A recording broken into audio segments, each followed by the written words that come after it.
side. We will go ahead and get started. I want to start by thanking you all for coming here tonight. My name is Scott Maxwell. I'm a columnist with the Orlando Sentinel. I am joined by my esteemed colleague, Raphael Palich.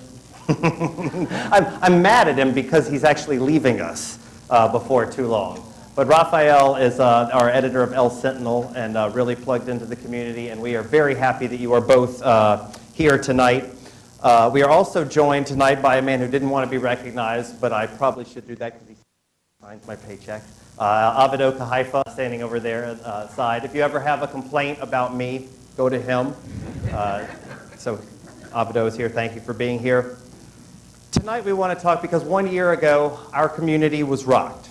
Everyone in this room probably remembers where they were when it happened. But the people who are going to join us on stage tonight were intimately involved. One of them was at the club running the event, Latin Night, when it happened. One of them was at the scene trying to help get innocent lives out and trying to decide the best way to stop the bad guy. Another one was in this very building trying to save lives, one after another after another. We talked a lot about what happened that night, but tonight we want to talk about what we've learned and where we go from here and how we've grown as a community. And to set the scene, we wanted to share with you a sneak peek of a project that we at the Sentinel have been working on really for several months. It's going to be our effort to mark the 1 year of the Pulse tragedy. Our goal from day one has been to honor the victims. And in this preview video, you will see tributes to two of the victims. You'll see the story of one emergency worker whose career essentially started in earnest on that dark night and morning, and a look at the History Center's challenge of documenting history in real time.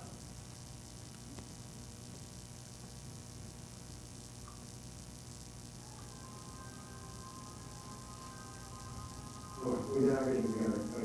I miss going to the beach, I miss doing normal stuff, going out, laughing, movies, everything we did. He was the life of the party. Always there to make everybody laugh. He was fun. Just a great person to be around. I wish I could have apologized for all the fights and stupid arguments that we had. I wish I could have told him I loved him one more time before everything happened. Sometimes now I get in the car, like leaving to go to work or go someplace, Selena comes on the radio.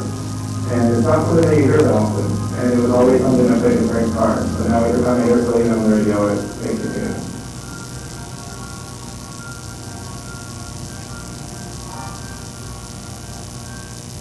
And I just been slow, kind of like eerily quiet, especially that night. It just felt very strange. It was my first night in triage, and it was nothing too drastic, nothing too crazy, but we started to see, because there's lots of windows out in front of the waiting area, and you can see out on the street, and we saw like 28 cop cars pass by, like fly by. So that's when we knew, like, oh my God, something's happening. It's like close by, because you could hear them.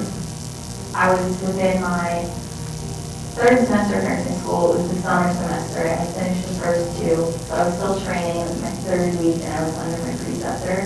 So she just had a feeling something was going on. She stepped out to the ambulance bed, and so she could smell the gunpowder. She said, okay, we're getting some gunshot wound victims, and eventually it turned into mass casualty incident, and I didn't know what that was, because I'm still learning what everything is, and so that was weird for me. I was like, is this something that happens every day? And she's like, oh no, this is like out of the usual.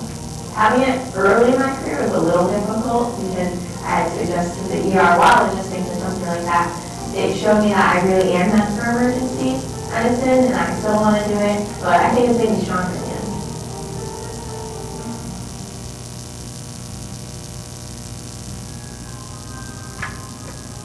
I feel like she's there when I'm doing the show or I'm singing or writing.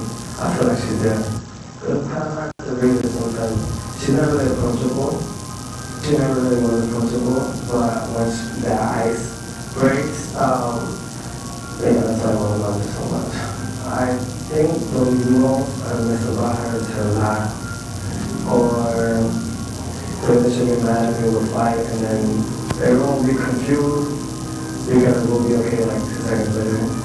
A lot of people admire how long we've been best friends for me. It's beautiful people, middle school, high school, remember us, and I mean, sometimes I have normal family with so much. I think that she knew everything that she needs to know. I mean, I didn't keep anything from her. I mean, it was that we didn't fight so much, but I don't know, it's just my sister. And I call her that's just the reason.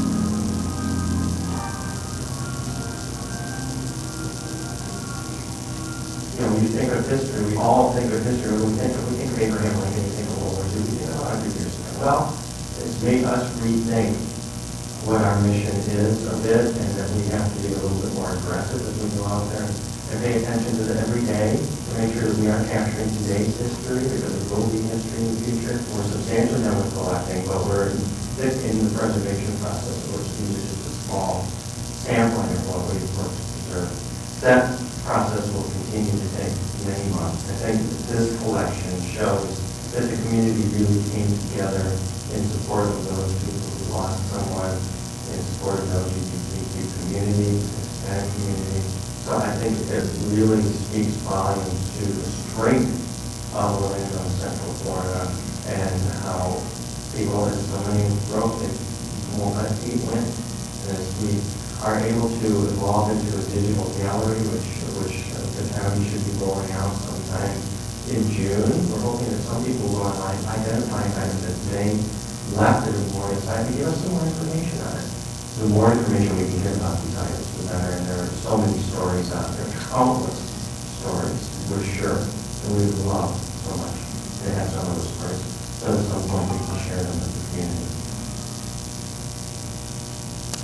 And I should mention that the Sentinel's effort as we came up on the 1-year anniversary was to talk with all 49 of those victims' families and to create what you saw with a portrait, not only through photographs, but a portrait through the words of the people who knew them the best, because we tried to keep this pretty victim-centric and honoring the lives that were lost. But right now, I would like to go ahead and invite our panelists to go ahead and come up on stage. I'll introduce you. You guys can come on up, because I'm going to make the introductions. Give them a big round of applause. We are going to keep their intros relatively short because you have their full bios right there. But we have with us joining on the stage, I have to see where you're going to sit so I can introduce you in the right order. All right, well, right here next to me, we have Dr. Michael Cheatham as the chairman of Orlando Health Surgical Group. Next to him, Orlando Police Chief John Mina. Right next to him is Nancy Rosado, retired NYPD sergeant and mental health professional who founded Somos Orlando to provide long-term mental health services for anyone impacted by the attack and create a safe space for LGBTQ Latinx community. Next to him, we have State Representative Carlos Guillermo Smith, the region's first openly gay Latino legislator and the government affairs manager for Equality Florida. And next to him, we have Neema Bahrami, events manager at Pulse and a survivor of the attack, also the event coordinator of the One Pulse Foundation. But tonight, we're also going to hear from you, and so now I'm going to pass it over to Rafael Palacio, by the way, since I butchered it the first time, and he's going to tell you a little bit about your role tonight. Gracias, Scott. Buenas noches a todos. Es un placer que estéis con nosotros esta noche en este evento de Florida Forward del Orlando Sentinel y el Sentinel. My name is Rafael Palacio. I'm the editor of El Sentinel.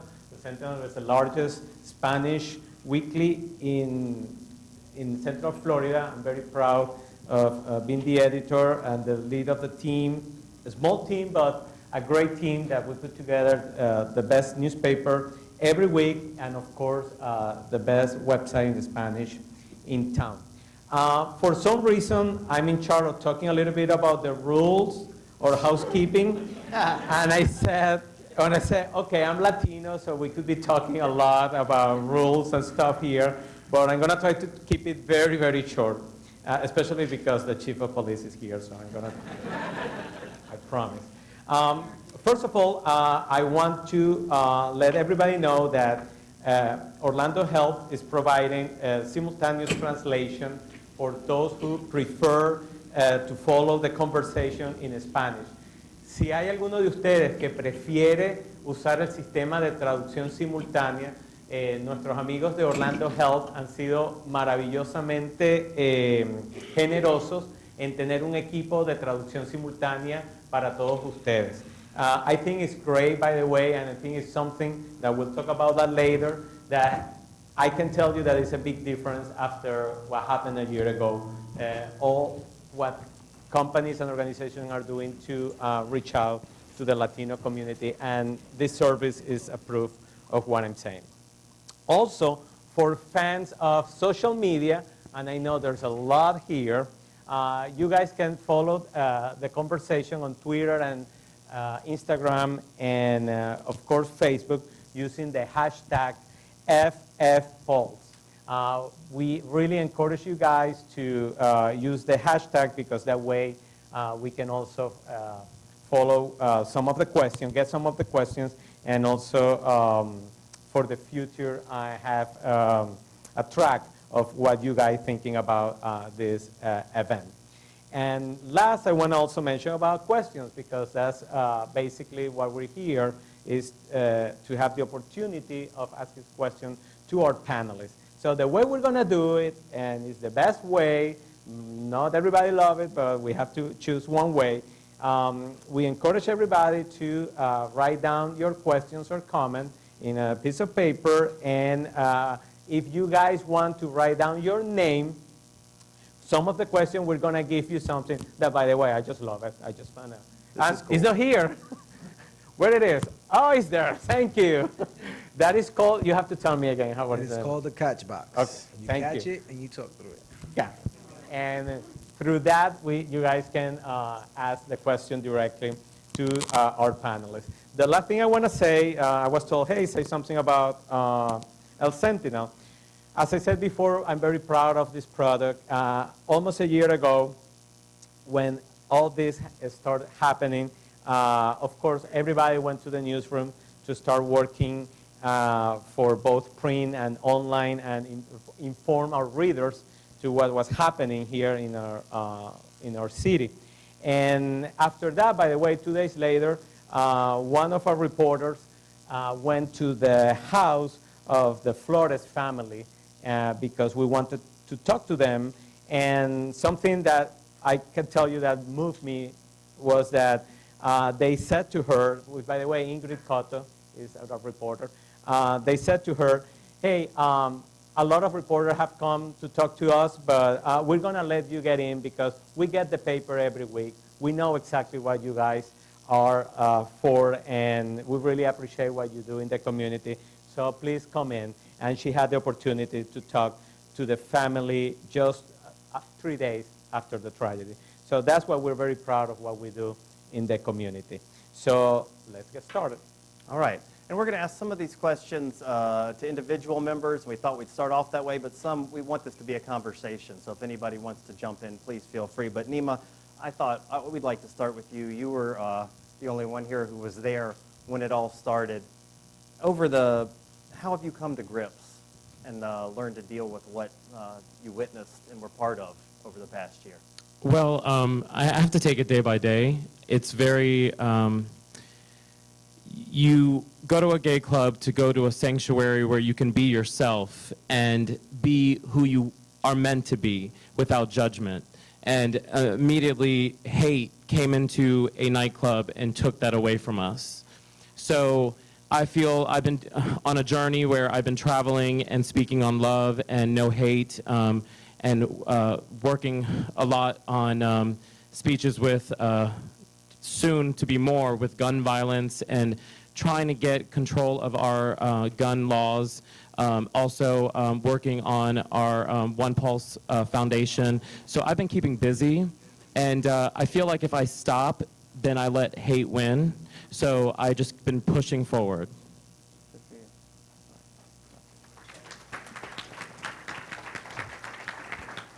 Thank you.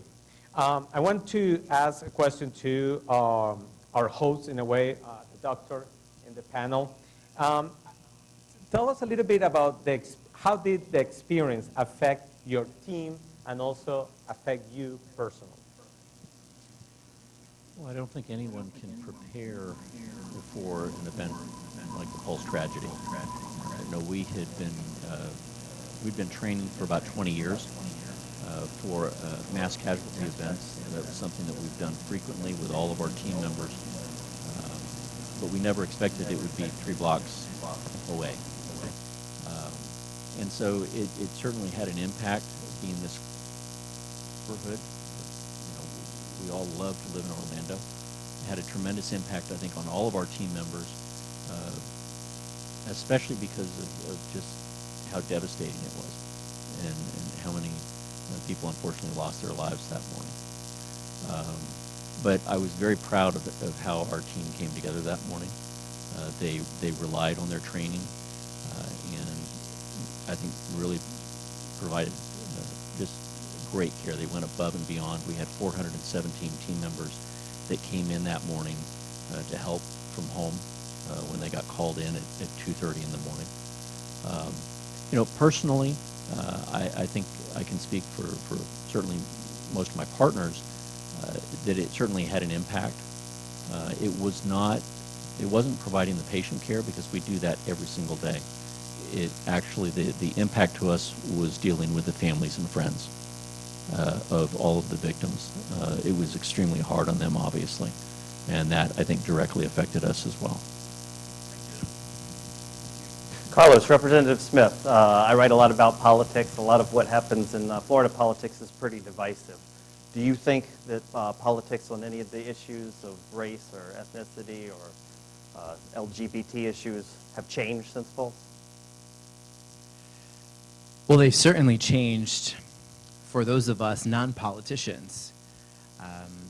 In Central Florida, I think that it's easy for all of us to agree that the tragedy at Pulse changed us in many ways. This has always been a welcoming, accepting, and inclusive and diverse community. But since the tragedy at Pulse, I think that we all feel closer to one another and even more accepting of others who are different than we were before.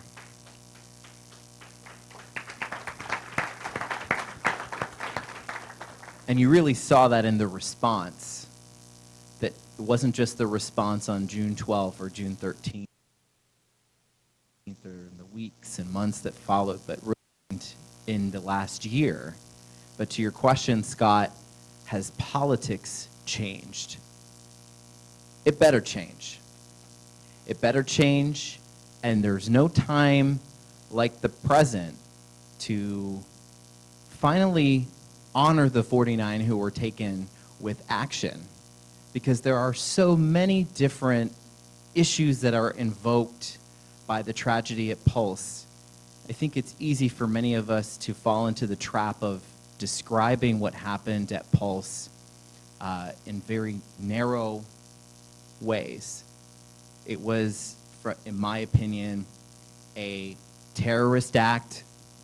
It was certainly, obviously, a mass shooting, and it was also the worst hate crime inflicted against the LGBTQ community in the history of the United States. It was all of these things. And as a result, of course, the conversation about guns has to happen. We have a moral obligation to keep our communities safe from gun violence. Florida is 50th in the nation for funding for mental health care services. And sadly, after the last legislative session, we are still 50th. And in addition to that, we find ourselves in a place where, according to the Bureau of Labor and Statistics, Orlando is still #1 in the nation for low wages. And we know that communities of color are disproportionately impacted by low wages and are disproportionately less insured. In fact, 1 in 4 Latinos in Florida is uninsured because of the legislature's refusal to expand Medicaid under the Affordable Care Act. All of these issues that I just mentioned essentially were completely ignored in the legislative session following Pulse, which I'm insulted by, I'm angered by it, but it also gives me the focus and drive to keep fighting for those issues that desperately need attention, our politics has to change. It has to. Rafael, if you don't mind, I wanted to ask one quick follow-up to Neema, because I know he mentioned it before. Neema, you told me earlier that when you hear this described as an act of terrorism, you cringe a little bit. You want to tell me why or share with folks what your thoughts are? My opinion is it was a hate crime. I felt, because I was there, I was in the building, you could feel the hate walk in the door, you could feel the hate leave. That was just my opinion. Everybody has their own opinion on it, but does it have a little bit of a terrorism feel? Yes.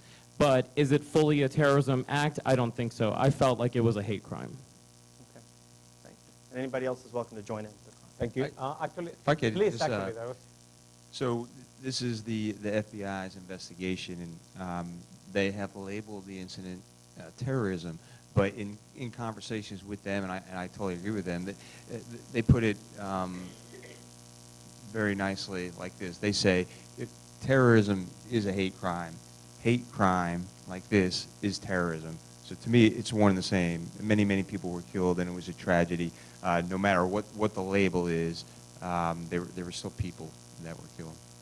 Chief, actually, I had a follow-up question for you from the public, actually. A year after what happened, do you think that the LGBT community feels safer now in Orlando? Well, I think that long before Pulse, the Orlando Police Department, the City of Orlando, as said before, has been an extremely welcoming and inclusive community. We are one of the first agencies in the area to have an LGBTQ liaison officer. We have many officers from that community. And to us, we just see blue. That's all we see as far as our fellow officers. So I think we've always been inclusive and welcoming. But I think since Pulse, when those officers risked their lives, they didn't care what color the victims were, what race, what sexual orientation, what their gender was. I remember one officer saying at one point he looked around, and the officers that were with him inside that club, he was Jewish. The one officer next to him was Muslim. Another officer was African American, and another officer who was Hispanic. So we don't respond like that. We're here to help.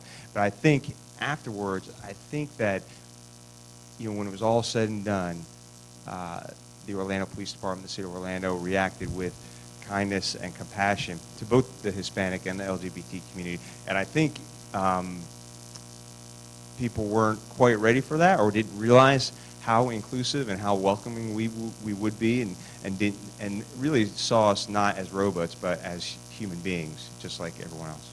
You all also did one new program as an outgrowth, Lieutenant Young Safe Space. And thank you. So we started the initiative called Safe Place Initiative, and it's basically an idea we kind of borrowed from the Seattle Police Department. So any business in the City of Orlando can apply and basically put this sticker on their window of their business and designate their business as a safe place. So if someone from the LGBT community or anyone feels unsafe, feels threatened because of who they are, they can go to that business, and the business owners and the employees, all they have to do is offer, hey, you can stay in here if that person's threatening you, and we will get you help. And the great part about that is, I thought, at least in Florida, we're taking the lead in that, and I've seen other agencies in Florida borrow that idea for us. So it's the love and the compassion is spreading because of this community. I'm very, very proud of that. And I will say, as a personal observation that I shared with Lieutenant Young at the Harvey Milk, aside from wearing those, Harvey Milk wards, aside from those stickers providing a safe place, I have heard from business owners that view them as a badge of pride to put them on. So there's something to be said for that as well. Nancy, I want to ask you a question. You have been working on the forefront of mental health issues. I think Carlos just gave us a little insight at the state level, but what are the long-term needs that you see in this community? I think what a lot of people at this stage of the game, we're 1 year out almost, and there is this expectation because we're doing so many events, and we're sort of in a way celebrating these lives and trying to be positive about everything. There is this expectation amongst a lot of the victims that I deal with, at any rate, that they should be feeling happy too, and that everything's moving along and moving forward. But many of them are not there yet. When you speak to them, they speak about the event like it happened yesterday and in that same intimate detail. I myself am a survivor of 9/11. We're talking just about 16 years out, 17 years out, I think. And I can tell you in intimate detail what happened to me that day. So it's a process. Getting better mental health in these instances with such devastating trauma, when this occurs, it takes a minute. And so to speak specifically about the victims, I can tell you there's a lot of anger at the 1 year mark, because they don't feel they're where they should be, whether it's economically, emotionally, physically. I'm getting a lot of anger.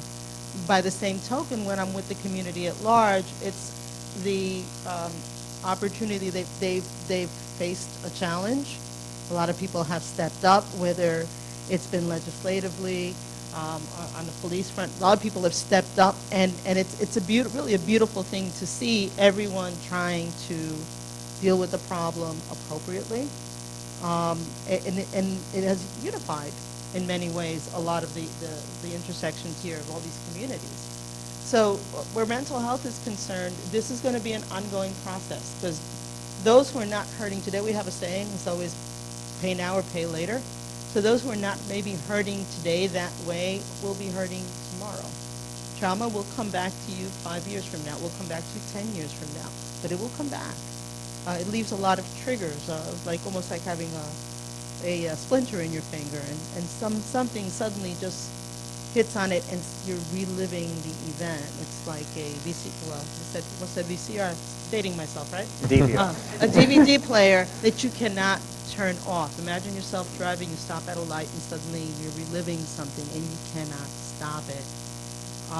That takes time to master, and it takes time to learn to live with it, because the truth of the matter is, PTSD is not something that really goes away. You will always have that little sore spot in your soul, and something will touch it, and you will go right back to it. But it's about mastering it. It's about understanding that this is just a moment, the danger is past, and I'm moving forward. But for them, it's baby steps. For us, we're kind of walking a little broader steps at this stage of the game. Absolutely.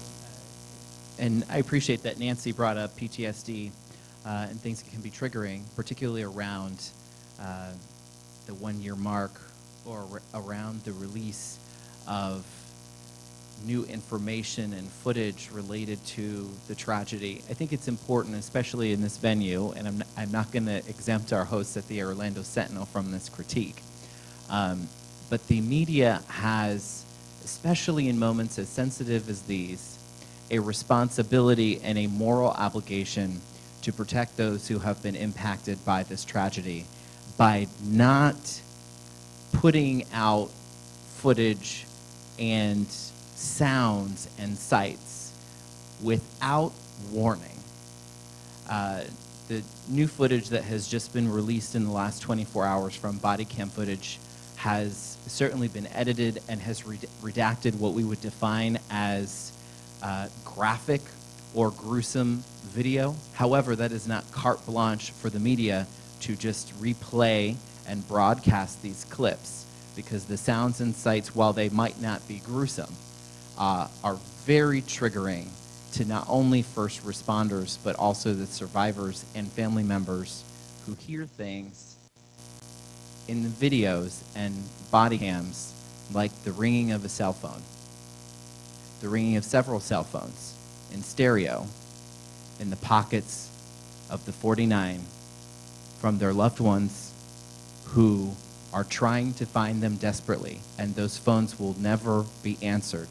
And we hear the ringing of that cell phone and those cell phones in some of the body cam video, and while it might not be graphic, it is very triggering and can set back those who are trying to progress and are affected by PTSD. So please, especially local media, whose entire audience is the Central Florida community, please be respectful and warn folks before you play this type of footage.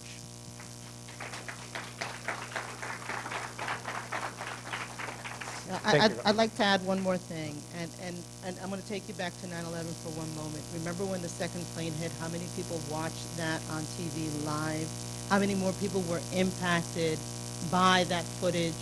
Well, we're talking about an entire city watching live this horrible event. And what Carlos is saying is absolutely true. Even though you're not seeing the gruesomeness, you know what happens? You want so desperately to know what happened to your loved one that you start painting that picture in your mind. And although it may not be reality, for you at that moment, you're feeling it like it's real. You're making up the story if you have to, because human beings do that, right? We want an explanation. We want to know what happened. So careful what you share with each other. And just like Carlos, I beg the media, please, just hit the brakes just a little bit. Thank you, Nancy. Yes, I do want to say something because I agree with both of them. A lot of reporters have asked me for a story of what happened on the inside. I even talked to you over there. I said, I think it's not important for me to share my story on what happened on the inside because could you imagine I couldn't imagine having my mother relive a different story on how I died. And I thought it was important for me to still embrace love and hugs to all the parents that I see because I would never give that story that they have to hear in a different version over and over again and let them relive that. So I think it's important sometimes when people are giving their stories to remember that you don't have to repeat your story 5 million times. You can just leave it as it is and let a parent grieve in the way that they need to grieve. Thank you.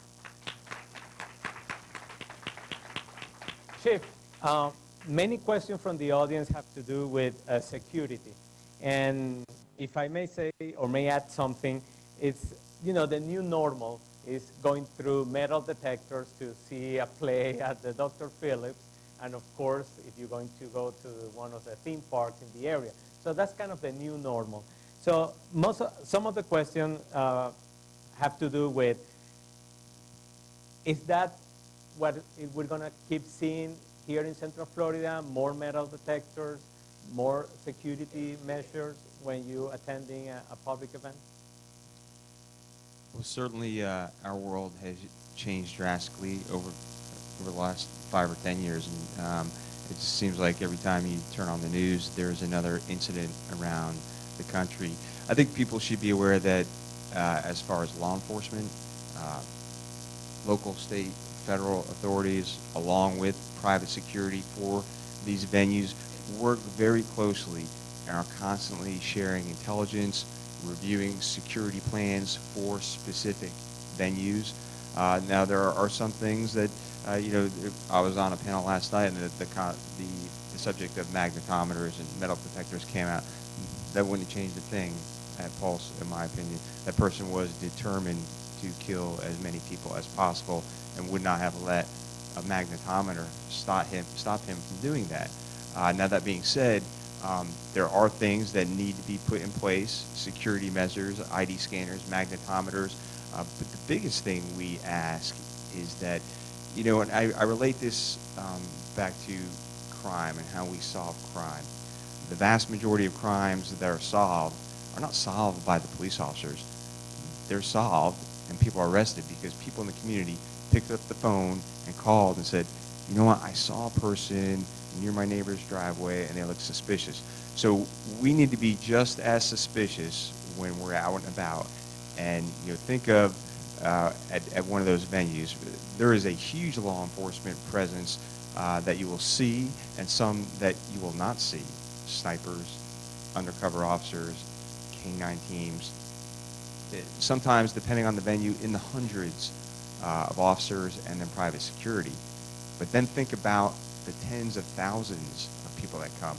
That's like a force multiplier for us. So if everyone, yes, have a good time, but keep your eyes open and help police. And if you see something that looks out of place, someone with heavy clothing in the summertime, a bag that looks too big, anything suspicious, if it raises the hair on the back of your neck or you just don't feel comfortable, it's okay to call the police. It's okay to say, I would feel more comfortable if someone checked that person out. That's why we became police officers. That's why we do the job we do. So it not only takes law enforcement being aware, sharing intelligence, providing the needed security, but it also takes the entire community, really the entire world, to help prevent these. And many are prevented by community members. Thank you, Chief. You actually have a number of the questions from the audience, and several go along this one, so I'll just read this one verbatim. It says, I don't think I ever understood why it took so long for the first responders to get inside after the first 911 call. And that's a question I've answered many times, and I will answer it again. Hopefully, and I'm open to answering as many questions as you want about this subject. The incident that happened on June 12th, almost a year ago, was one of the most complex, unique, difficult terrorism, mass shooting incidents that has ever happened in the history of the United States that law enforcement has had to deal with. The officers on the scene, the commanders on the ground, who were making life and death decisions in split seconds, in real time, I think followed the proper course of action based on what they faced at that time.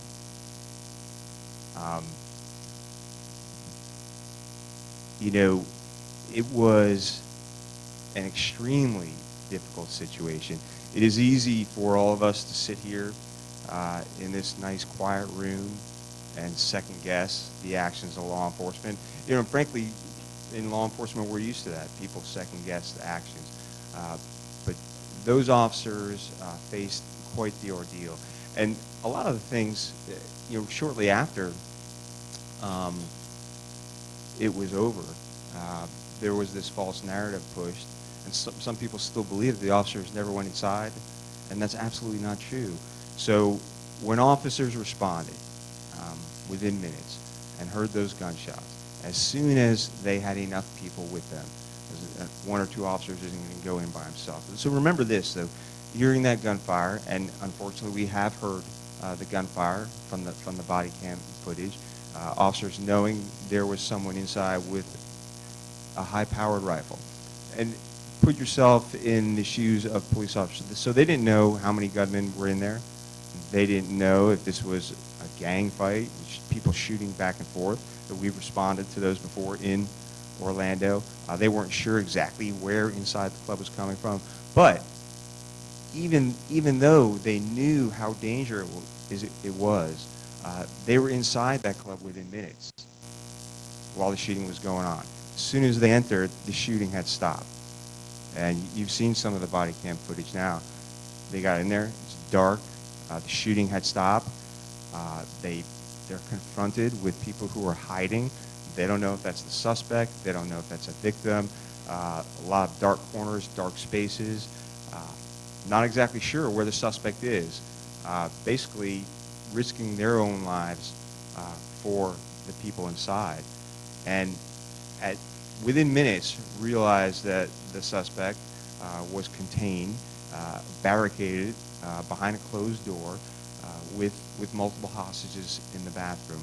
And some of the things that made it difficult, the Pulse nightclub is an extremely small space.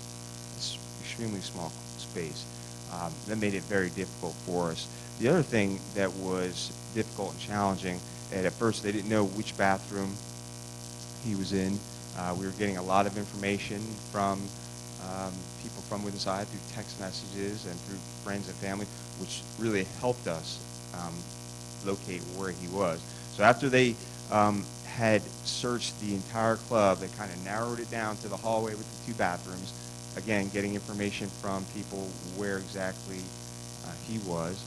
So they come upon these two bathrooms, which have glass doors on them. And so we know that if officers had gone in through that glass door within minutes, it's possible that they would have been killed. And their return fire would have killed the people in that 141 square foot bathroom, a very small bathroom, that were right there with the shooter. So those were some of the things that, remember, these officers are thinking about in real time. So we knew, and when I got there, we knew that the most difficult thing that a tactical team can do, that police officers can do, is a hostage rescue, because it is so dangerous for the hostages, for the people who are alive inside. Believe me, we don't care about the shooter. Yes, we're going to try and peacefully resolve it, but peacefully resolve it so that we can save as many people as we can. So while we were trying to talk to him on the phone, he talked to us several times on the phone. While we were doing that, that gave us time to go and find people hiding underneath bars. 22 people were trapped in the front bathroom that were being saved during this time. There were people hiding in corners. There were people in an upstairs DJ booth. There were people trapped in the dressing room that my friend over here helped save, because he was able to tell us where they were at. There were additional people hiding in another dressing room. So while we were keeping him occupied, trying to call him and keep calling him, all these different rescue operations are going on. So at the same time, all of our tactical teams are getting there. They're getting a layout of the entire building. They are seeing what is the best and safest way for the hostages to do a rescue operation. So they have to say, and based on everything that happened, we knew pretty quickly that we weren't going to just go in through those glass doors, because we believe that would not have been a successful rescue operation, whether it was in the first 2 or 3 minutes or whether it was 3 hours into it. So we knew we had to do an explosive breach to not only basically distract him, but save as many people as we can, because we believe there's no way he would be expecting an explosive breach on the back wall. And we were ready to do that. But if we can get someone to come out with their hands up, we're going to do that. And it's happened before. So at the point where we gained information, so all during this time we had information about explosives. He mentioned explosives himself. 2 different dogs, canine teams, had made a positive indication for explosives on his vehicle. So that was another consideration. We didn't want to do anything and have him trigger some kind of explosion and blow up the entire place, killing everyone in there. At one point he made comments about being able to blow up the entire block, 1 square block. And, and again, watching the body cam footage, and I knew this fairly quickly, but many people are learning that now. So those officers were told on the radio that, hey, he possibly has explosives. The dog hit on his car. People from inside are telling us he has explosives. And the commander says, you may want to move back a little bit. Now, those officers didn't flinch. They didn't move. They stayed in and around that nightclub. So the thing that changed for me, who had to make this incredibly tough decision, is that then those brave people from inside were giving family members and us information that he was going to put on these bomb vests in 15 minutes. And that was the point where we decided we're not just going to let him blow up everyone in there in 15 minutes. We did the explosive breach. You know the rest of the story. We saved people from both bathrooms. He came out and was killed by SWAT team officers. One of our officers was shot in the helmet and thankfully survived. My heart goes out to the victims and their families. I can't imagine what any of you have endured either that night or this past year, and we wish we could have saved every single person. And there are 2 people that are responsible for that night, and that is the shooter, and we shouldn't even name his name, and I believe his wife. Those are the people responsible for June 12th. And you'll hear many experts or pundits say, well, what about different policies? What about different training? There's no word on a piece of paper or sentence in a policy that would have changed the outcome of that night. And I talk from 26 years of law enforcement experience, and over 20 years of tactical experience on the SWAT team. Thank you. Okay. Dr. Cheatham? If I can just piggyback on that for a moment, what a lot of people may not realize is that while this terrible situation was going on, the OPD officers were rushing victims 3 blocks to ORMC. So we were receiving victims literally within about 10 minutes of the shooting having started. And we had other people from the club who were physically carrying the victims up to the hospital. So it was a very difficult situation there, as the chief has alluded to. And the typical first responders may not have been able to get into the club because it was not safe. But what we like to call the first responders, that is the public that were in the club, were able to start bringing us the victims very quickly, where we were able to save their lives. And we had OPD officers that were using their trucks to be able to bring the victims to us, and that made a tremendous outcome, a positive outcome for many of the victims. Dr. Cheatham, while you've got the microphone, did you ever reach a point where you think we can't handle anymore? You know, we were originally told that there would be 20 gunshot wounds, and then that number got revised to 40.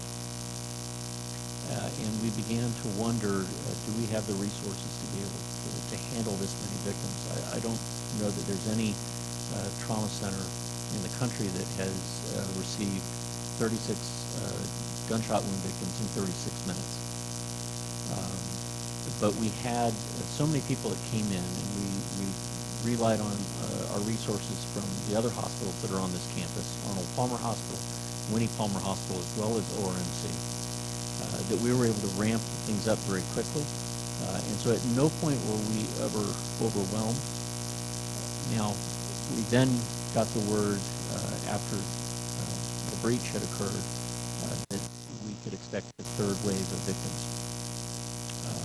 And it could be as many as 40 more victims. And at that point, I think we probably would have had to have called in, the other hospitals in the area that are farther away to help. And unfortunately, as we know, there never was a third wave. Those victims, unfortunately, did not survive. But no, we had such a tremendous outpouring from the community. We had a lot of doctors and nurses who came in, and we were never overwhelmed. Thank you. Thank you, Doctor. Actually, it's kind of a question that we want to ask everybody, but before that, quick switch to Spanish. Si alguien quiere hacer alguna pregunta en español, por favor, con toda confianza, escríbala y nosotros la vamos a hacer y la vamos a traducir. Also, we are almost half through this event, and I want to remind you, everybody, if you want to ask a question, write it down. Put your name if you want, and we can give you the charter box there so you can ask the question directly.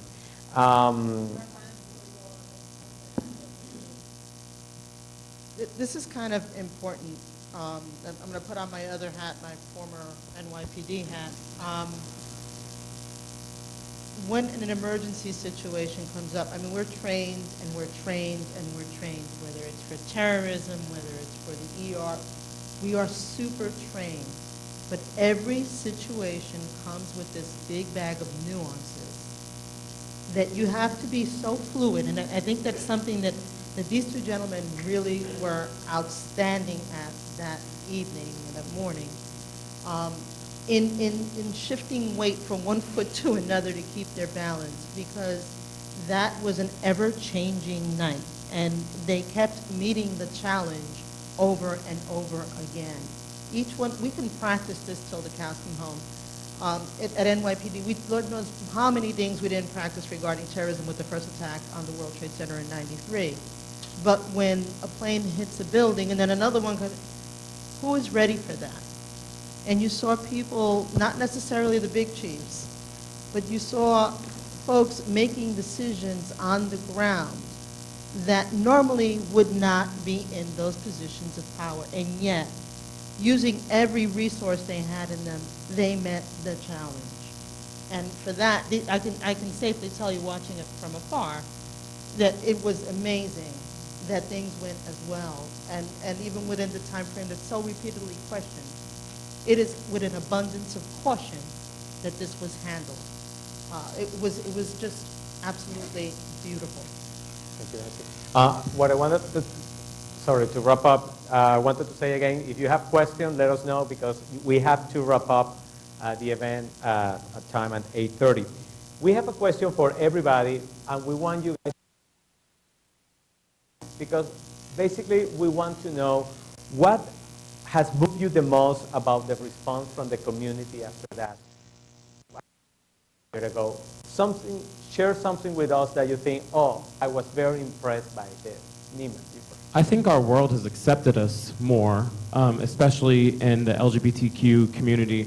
But what people do forget, that we were not just gay people that were in that building. There were straight people in that building. There was African Americans in that building. There was Jewish people in that building, and Muslims in that building. There are people. And I think people are now realizing that we as a community have to recognize that it's not a category, they were people. Thank you, Neema. Carlos? You know, I was actually very moved just this week when I met with medical professionals and staff from Florida Hospital who were also part of this response. And one of the chaplains shared a story with me about his experience that really stayed with me and I was very moved by. And it was about being at the Hampton Inn on June 12th, on the day when families were being sent to find out what had happened to their loved ones. Mostly Latino and Spanish-speaking families who were there. And two imams showed up and were ready to help. And the tension in the room as it was described to me, and the amount of emotion and anxiety and every possible feeling you can think of, not knowing how folks were going to react after the name of the shooter had been released. And one of the imams saw one of the Pulse moms who had just been given notification that her son had died. And she was profusely sweating, soaked, just to describe being covered in grief. It's hard to describe, but this is how he described her. And the imam very carefully walked up to her, and she was sitting down, and he handed her a bottle of water, and she looked up at the imam, and she didn't take the bottle of water. She instead stood up, and she extended her arms. And they embraced and cried. And I wanted to tell that story just because it underscores for me the humanity of the way this city and all of us came together to respond. And that gives me hope. Thank you, Carlos. Thank you for sharing.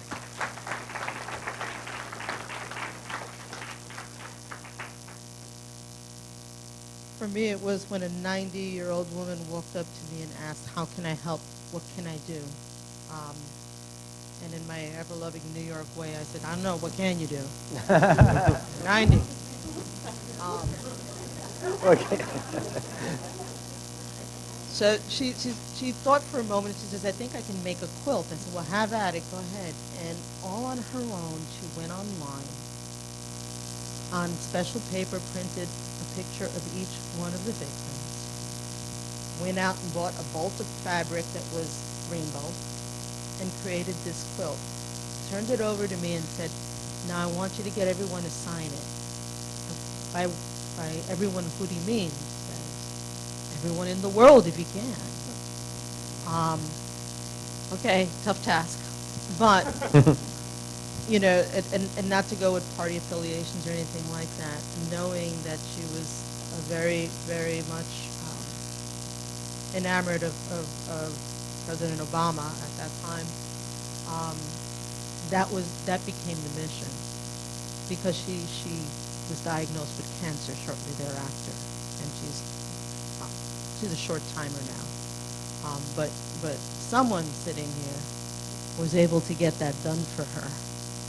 So it was the beauty of someone in that age range wanting to do something, and someone who has so much other stuff to do, so super busy, making that dream come true for her to see his signature on her work. And you can see that at the, I believe it's going to be at the History Center, that I've turned it over to them. But it has signatures from family members. It has signatures from all of her heroes that I could find. Even Jennifer Lopez signed it. But the joy on her face and the joy on the faces of the families who have come and signed it, that to me has been priceless. Thank you, Nancy. A couple things have touched me and affected me. One, the overwhelming support from our community towards law enforcement afterwards. And I think many of you saw that iconic photo of the officer's helmet, and that he had been struck in the helmet by the killer's bullet, came within an inch of his life. And I think at that moment, I think the people of this community, some of the people from across the country and the world, because we've heard from them, you realized that the risk our officers take to do a job that many can't do, many won't do. So the community really rallied behind us, and we were out there for weeks. We had an investigation to complete, debriefings, and so many people from the community just wanted to come and support us, give us food, give us water, and it was, Disney set up a tent and brought their chefs down to cook for our officers and all the civilians and everyone who was at that crime scene to help them along. The other thing that really affected me and touched me, cops are sometimes not seen as human, and we're supposed to have this many times this robotic persona. And we have these heroes, and I'm talking about these big, tough men and women, some who have been at multiple deployments to the Middle East, Afghanistan, Iraq, have seen things. And I knew that morning when I looked at their eyes that they had seen something that they had never ever seen before. And to get them to open up and talk about that so we could move forward and try to begin to heal was important. And I remember this one officer saying, and a lot of people don't know this, but afterwards, many of those heroes, they went home for a little while, but they had to come back to work and continue to keep this city safe. And remember all the vigils that were happening, all the different events. Well, many people in the community, rightly so, felt scared and thought there was going to be another attack. So many of those heroes that responded that night had to provide security for those many events and vigils.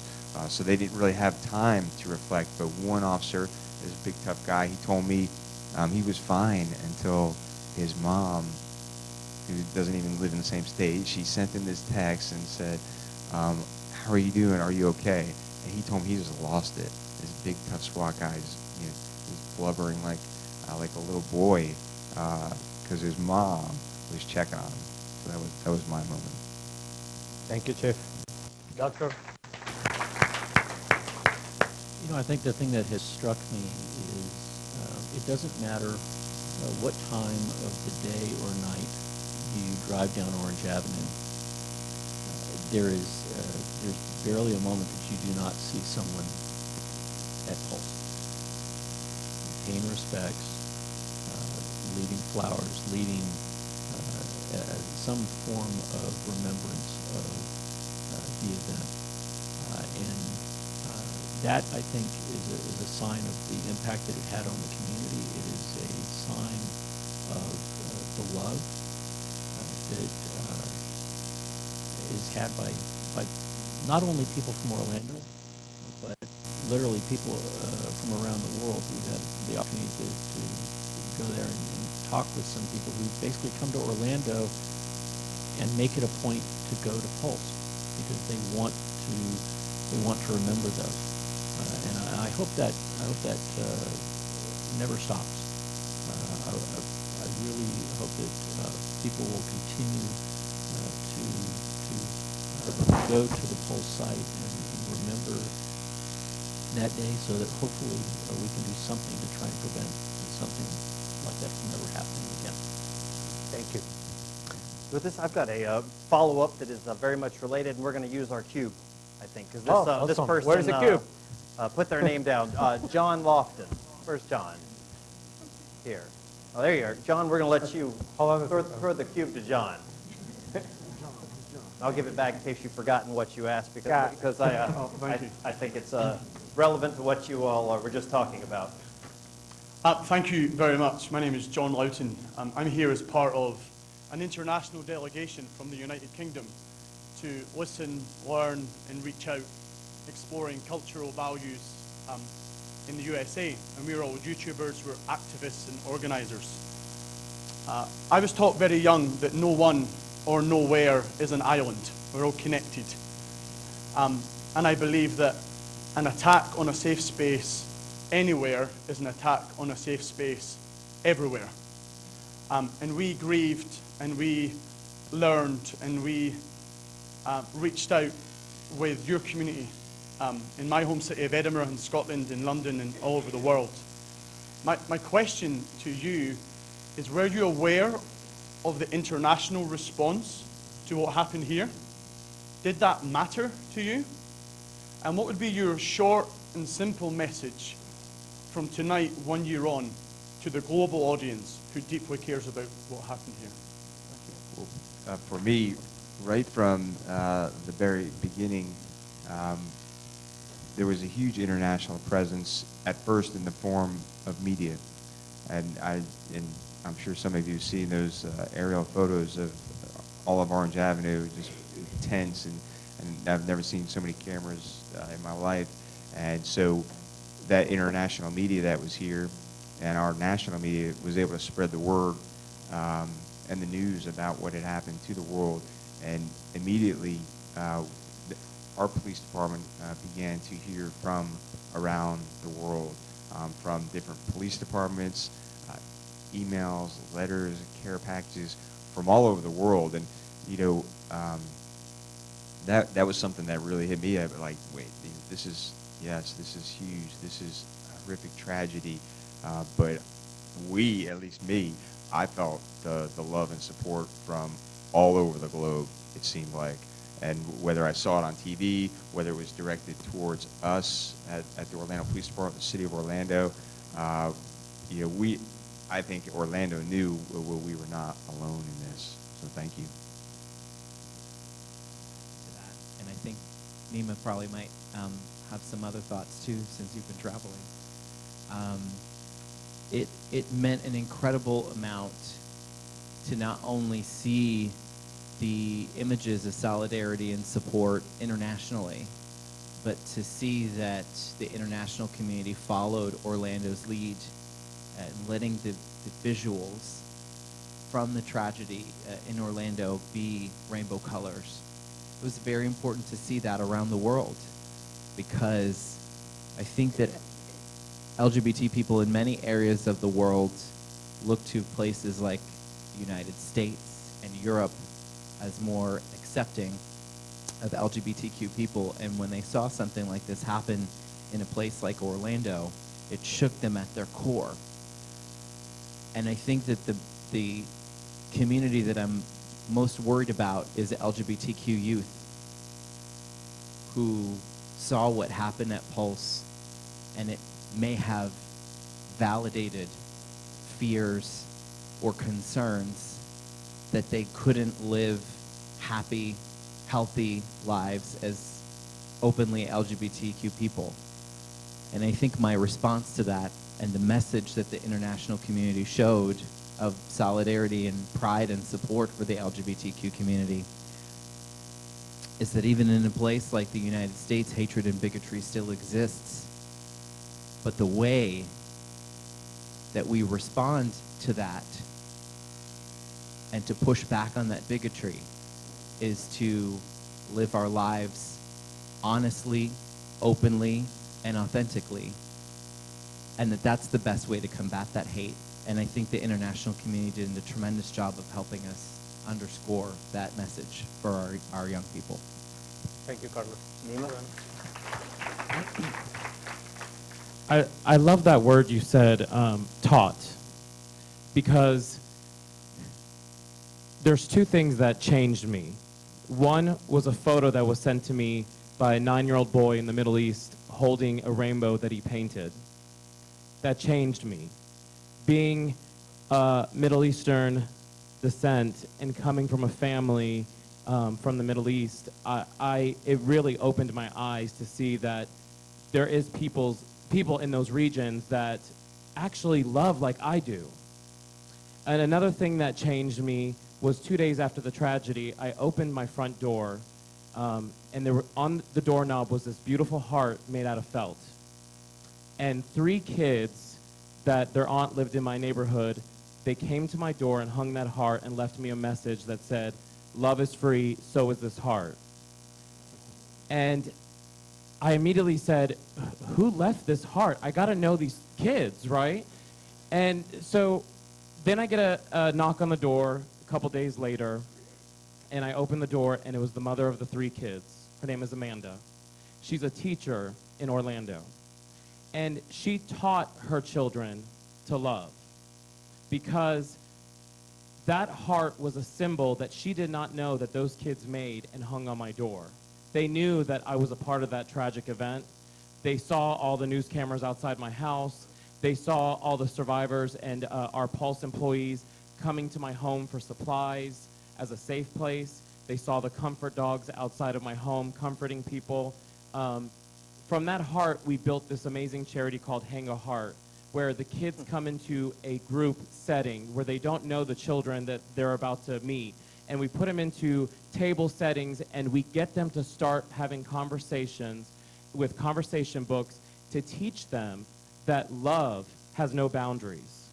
And they build hearts together now, and our workshops went from having our 3 kids that started that heart to hundreds of kids all over that are building hearts together. And it's how we teach our kids to love.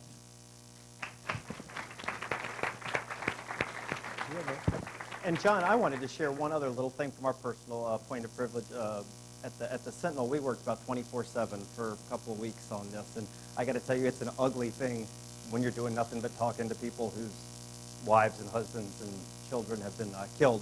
But we got a lot of sentiments from other papers, and they would send care packages. But what got me was when you started to look at where the papers that were sending their care packages, you'd get one from Charleston, South Carolina, one from San Bernardino, and one from Fort Hood, one from Boston, Blacksburg, and you really quickly got the message came through of how many communities in this country have been rocked by issues of mass violence, but it meant a lot. Go ahead, Rafael. Thank you. Thank you, Scott. We're going to talk briefly about something that is very close to my heart, which is, of course, the Latino community as editor of El Sentinel.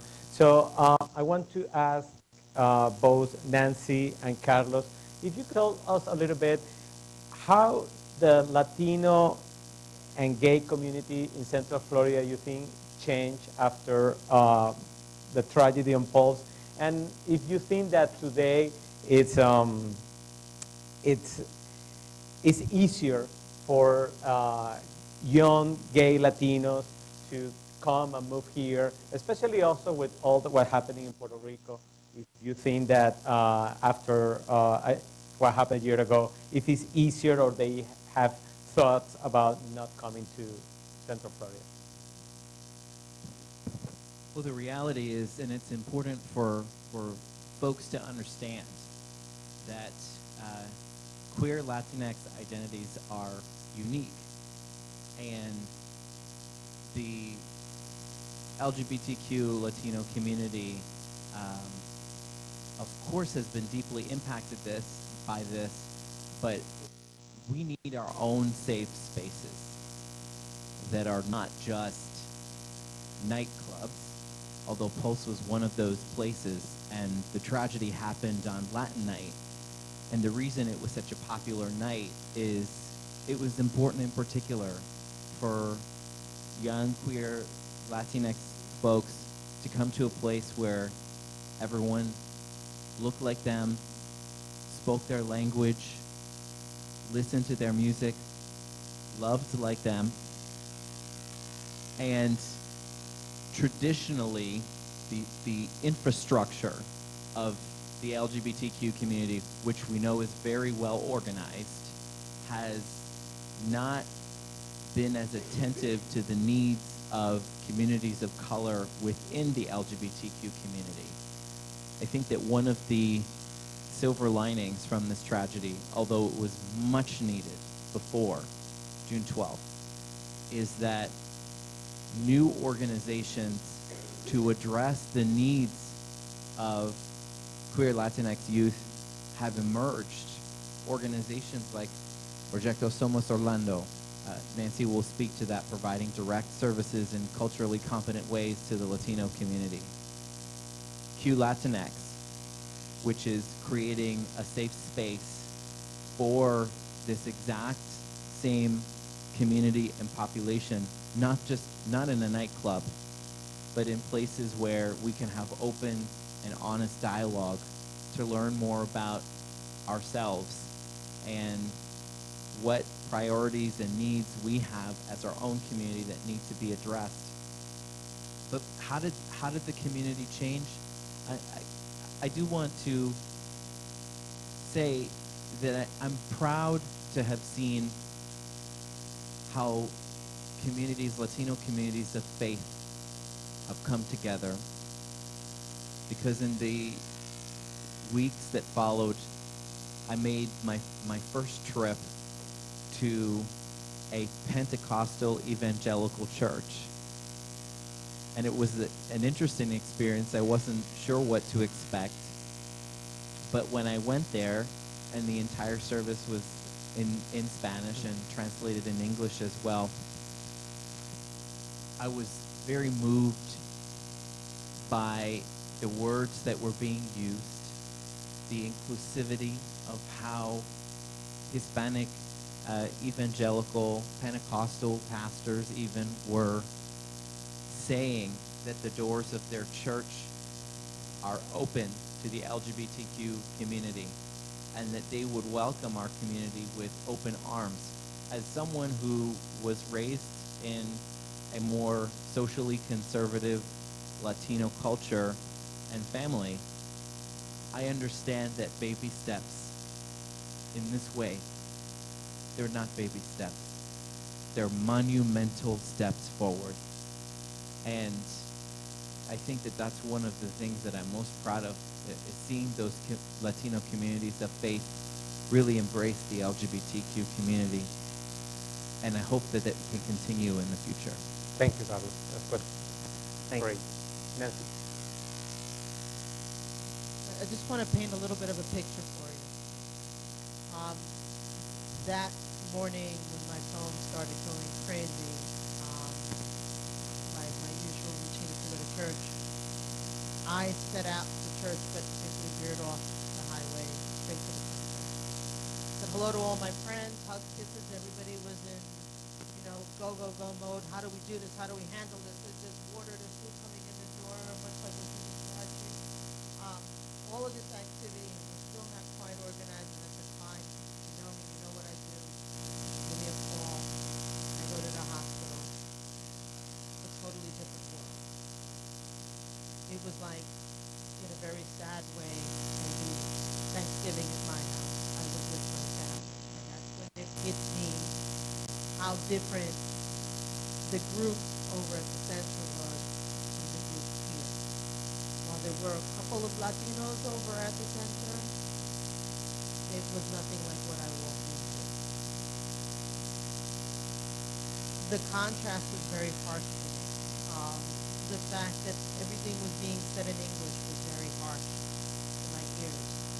that a parent would have to ask me, I think I heard my son's name when they were reading the people who were hospitalized, but I'm not sure. They didn't want to walk up and ask the question themselves, because the answer would have been, was it? Dead. Hurt. So the moving forward part to me is bigger than just my two communities. On that day, I think people learned that they have to push their capacity to be able to deal with the different cultures. And here, where there are so many Latinos, and speaking specifically to the question of the number of Puerto Ricans that are moving here now, the population is getting bigger. What if it was a hurricane? What if it was any other kind of emergency? That we have the capacity to treat people who speak this predominant group, this large group, to give treatment, to welcome, to embrace, and to help if it needs be, in a culturally and linguistically conscious manner. This is urgent. So I think for the Latino community, it's been realized, oh my gosh, we don't have this. We think we have it, we don't have it. So they're building it in baby steps. But it's being built. I'm seeing people move forward. Carlos spoke to the organizations that have sprung up, like You Latinx, which is giving youth a place to be, and a way of things to do. They see movies, they talk about the movies, they have dialogue. It's not just party. It's an opportunity to grow and form a base, which is really, really important for them. It's an organization in Southern Florida, $2 million in starting something called the Contigo Fund, whose director I'm looking at now, and is doing such a phenomenal job of helping organizations either get started or continuing to fund organizations that are already in existence that want to help the LGBTQ community at the intersection of Latino. We did not have that before. So to me, these are huge victories, because they just did not exist. So out of tragedy, I see two communities moving forward in a very solid way. Maybe some things are baby steps, but another thing, believe me, they're huge, giant leaps. I think I'm a little older than most people up here. I'll tell you, when Stonewall happened back in New York in year one, I never thought that they would come. I can get that. With the fast forward 40-something years, I can now. You see what I mean about it? It takes a while to get to where we gotta get when something is this huge in subject matter. So I'm proud of every step both communities are taking to continue to move forward and to continue to develop roots here that are going to sustain the state. Thank you, Nancy. Thank you. All right, this question is, I guess, for all of you, but maybe we'll start with the chief.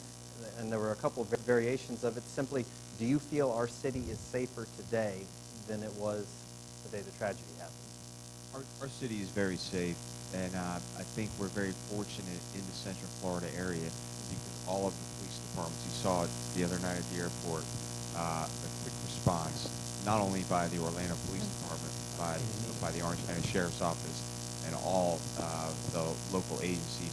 And we do a very good job in this area, and many people wouldn't know this unless you travel outside the area. The relationships that we have here in Central Florida law enforcement with the FBI, with the Florida Department of Law Enforcement, with all our local agencies is second to none. And all of that communication and intelligence sharing helps keep this community safe. We have the proper training. We have the proper equipment. We have the proper staffing in Central Florida to keep our community safe. And specifically at the Orlando Police Department, we have enough officers. We could always use more officers, but there are when I go around and do some of our presentations to these other communities, one of the things I tell them is this is our population. We have 771 sworn police officers, and law enforcement across the United States are blown away by how many police officers we have. We're well staffed. We could always use more.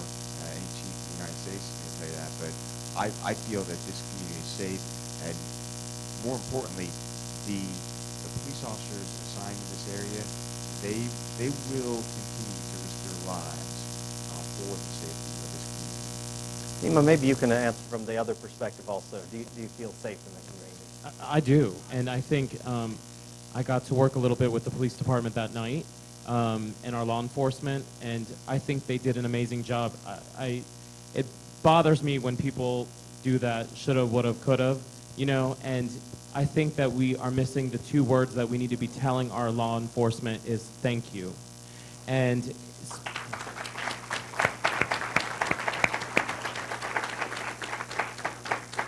for our first responders. So, I mean, I want to take this time and say thank you for all you guys have done, because I think you deserve that thank you. Thank you. Oh. To add to Chief Mina's point about how important it is that relationships are maintained in the community, particularly around the undocumented community and communities of color who are worried that if they come forward to report crimes, that they will be deported as a result. That fear, which by the way is almost completely created by politicians, is not helpful. It does not keep our communities more safe. It makes them less safe. And I applaud the efforts of law enforcement to create that type of trust, particularly with undocumented communities, that if they see something, that they have the confidence that they can say something and not fear retaliation if they themselves are not criminals. And that's a good point, just to kind of piggyback on that, because this issue has come up nationwide, and I would tell the people in this room and the people in Orlando that the Orlando Police Department, we don't do immigration raids, we don't participate in any of that. It really, that's not our focus. We don't have access to databases that contain that type of information. The only thing we're concerned about is the safety of our community, and we are certainly not concerned about anyone's immigration status.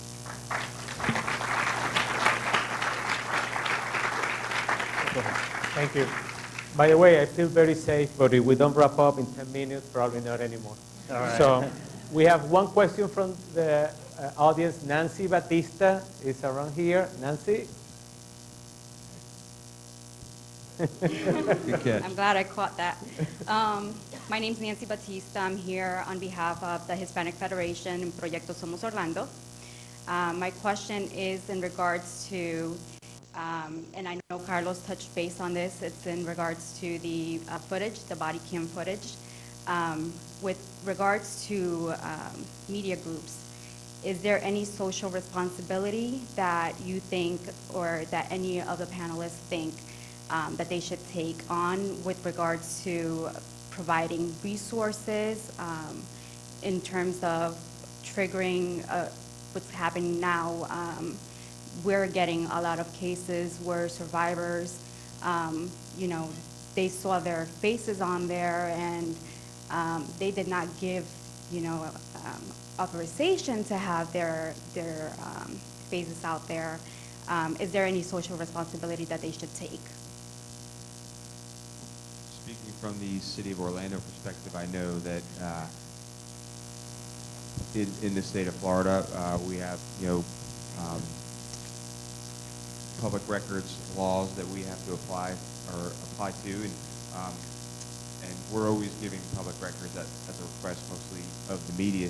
And I will tell you that when the media asked for numerous 911 tapes, we didn't want to give those up to protect victims, and because we believe that that wasn't right, and that many of those tapes depicted people that were killed or injured, and the City of Orlando was sued by the media, and that's why all of those tapes were released. And you know, as far as the images from the body cam, my own personal opinion, I have mixed feelings about that. I think that should be, some of it should not be released, but I also think it shows the police response as well. And the community, the public has the right to know about that response and question that. And I always tell people this all the time. It's not my police department, it's your police department. So you have the right to question us. And that's one of the ways that you can do that, is you can question, why did you do that? We want to see what you see, and that's why we release that to the media. And many of it's redacted. And as far as video, if you're in a public place, your images are not private, and eventually they will be released. Thank you. Do any of you all have any other closing thoughts or reactions to how this community has responded, or where we go from here? Neema, you talk a lot about this. You're going around the country. Yeah, if you don't answer, I'll make you. What message are you taking? You just got back from Sweden. I have a lot of messages, but I do have a complaint on the Sentinel, though. I get it in Spanish. Thank you. Thank you all for coming. No. Mike. I've been receiving my newspaper in Spanish, and I don't speak Spanish. Oh. So who do I talk to? We're going to get you one of those little, Raphael will come read it to you every morning at 6. Can you fix that? All right. What was the question? I'm sorry. Now, I'm back on my newspaper. What message are you taking abroad to others about what we've learned here? That we're not going to allow hate to win, because, I've been keeping our Latin nights going. I thought that was very important. We've been doing it at the Abbey Theater here in downtown Orlando, and we actually have a huge fundraiser we're doing this Saturday with, I call her the Queen of Merengue, Millie Casado will be there, that the Hispanic Federation helped us bring. I think it's important that we keep dancing, and I think it's important that we don't allow hate to win. So we're working on that.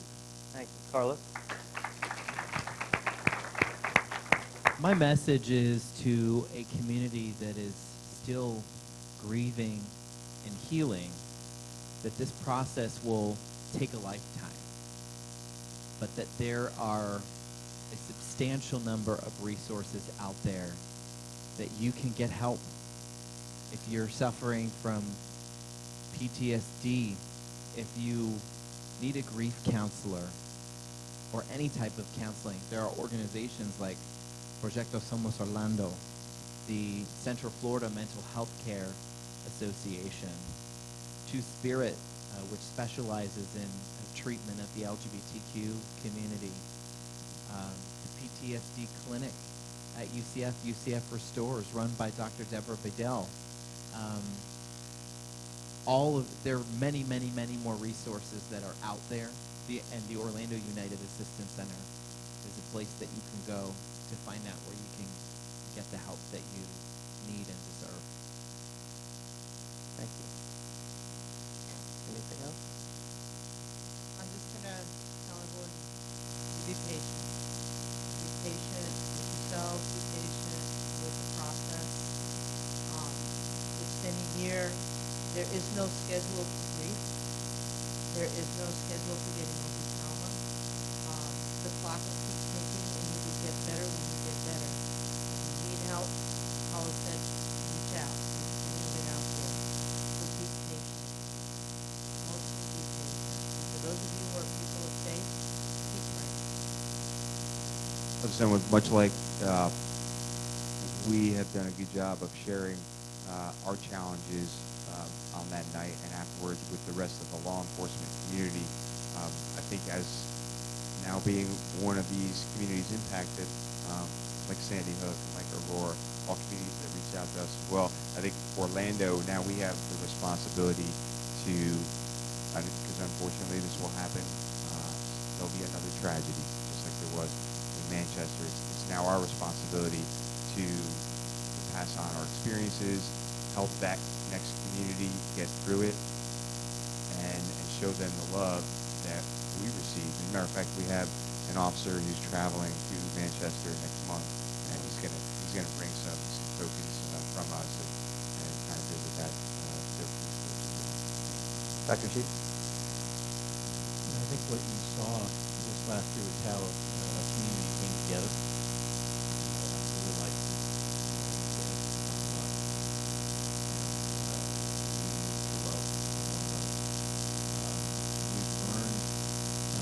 over the year, the stories of a lot of the people that were in the club. I recently had the opportunity to meet a couple of the people that were trapped in one of the bathrooms and hear really miraculous stories about how one young lady was able to save the lives of two of her friends that were shot. Really just a tremendous thing that she was able to do, and it was something that was very, very simple. She literally just used her hands to stop their bleeding. And so I would encourage Orlando to remember that it may not be another Pulse event. It may simply be driving home and coming across a car crash on I-4. It could be someone in your own home that gets injured, cooking dinner. But there are very simple things that you can do, just like occurred in the nightclub, where you can save someone's life.